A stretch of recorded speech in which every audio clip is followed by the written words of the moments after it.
ओम साई राम, मैं साई सेवक। प्रभु श्री राम और सदगुरु साईनाथ महाराज के संबंध के उल्लेख हमें साई सच्चरित्र इस महाग्रंथ में अध्याय नंबर 6, 12, 27, 29 और 31 में मिलते हैं।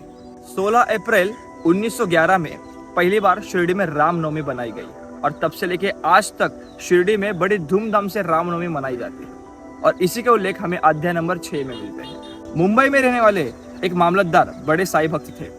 वो अपने दोस्त डॉक्टर को लेके बाबा का दर्शन करने हेतु शिरडी आ जाते हैं। जो डॉक्टर थे वो ब्राह्मण थे और प्रभु श्री राम जी के उपासक थे। बाबा मुसलमान है और मैं तो कट्टर प्रभु रामचंद्र जी का उपासक हूँ, इसके लिए मैं बाबा को तो नमस्कार बिल्कुल भी नहीं करूंगा। ये सोच रखे वो शिरडी आ जाता है। लेकिन जैसे ही द्वारका माई में डॉक्टर पहुंचते हैं, उन्हें बाबा की जगह प्रभु श्री रामचंद्र जी का दर्शन होता है और बाबा के सामने वो साष्टांग दंडवत डाल देते हैं। तब मामलतदार आश्चर्यचकित होकर डॉक्टर से कहते हैं, अरे डॉक्टर क्या हुआ, तुम तुम्हारा संकल्प भूल गए क्या? तब डॉक्टर उन्हें कहते हैं, अरे कैसे मुसलमान और कैसे बाबा, अरे साक्षात प्रभु श्री रामचंद्र ही है, देखो देखो। और ऐसा कहते हुए जब दोबारा वो वहां नजर डालते हैं, उन्हें बाबा का ही दर्शन होता है और बाबा ही प्रभु श्री रामचंद्र है, ये पूरा विश्वास उन्हें हो जाता है और आजीवन वो बाबा के भक्त बनकर रहते हैं। इसी के उल्लेख हमें अध्याय नंबर 12 में मिलते हैं।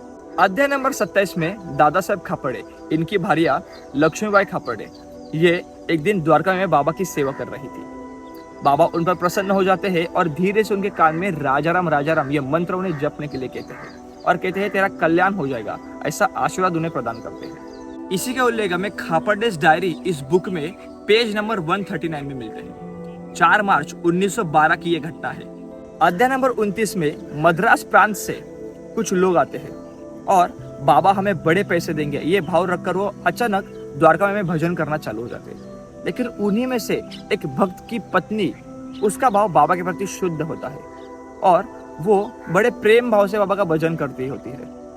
मध्याह्न आरती के समय बाबा उन्हें प्रभु श्री रामचंद्र जी के स्वरूप में दर्शन देते हैं। बाबा का देहावसान जब नजदीक आया था, तब बाबा ने खुद श्रीधर स्वामी ने रचित किया हुआ राम विजय ग्रंथ ये पठन करके लिया था और इसी में आगे एक सन्यासी को बाबा ने 3 हफ्ते तक श्रीमद् भागवतम का पाठ करने कहा था। उसका देहावसान नजदीक आया था और इसकी कल्पना बाबा को हो चुकी थी।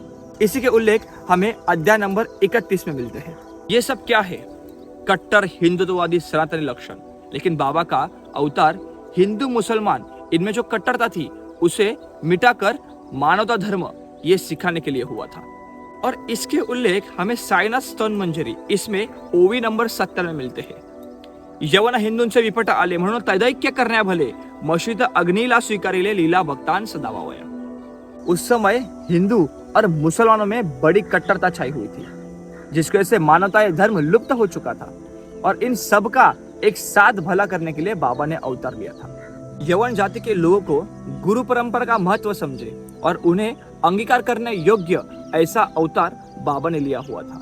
और इसी के उल्लेख हमें अध्याय नंबर 45 में श्रीपाद श्री वल्लभ चरित्रामृत इस अक्षर सत्य ग्रंथ में मिलते हैं। आप शिरडी जब भी जाओ, मैं एक नाम मेंशन करना चाहूंगा। अब्दुल बाबा की चावड़ी जो है, अब्दुल बाबा, इनका उल्लेख श्रीपाद श्री वल्लभ चरित्रामृत इसमें अध्याय नंबर 18 में भी आया हुआ है। इन्हीं के चौथे पीढ़ी के वंशज सलीम भाई, इनसे आप जरूर मिलना।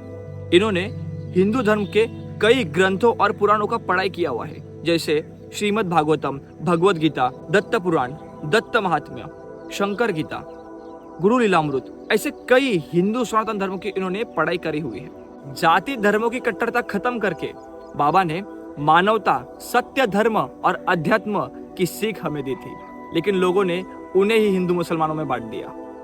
यही थी आज की लीला। सद्गुरु साईनाथ अर्पणमस्तु। शुभम भवतु। ओम साई राम।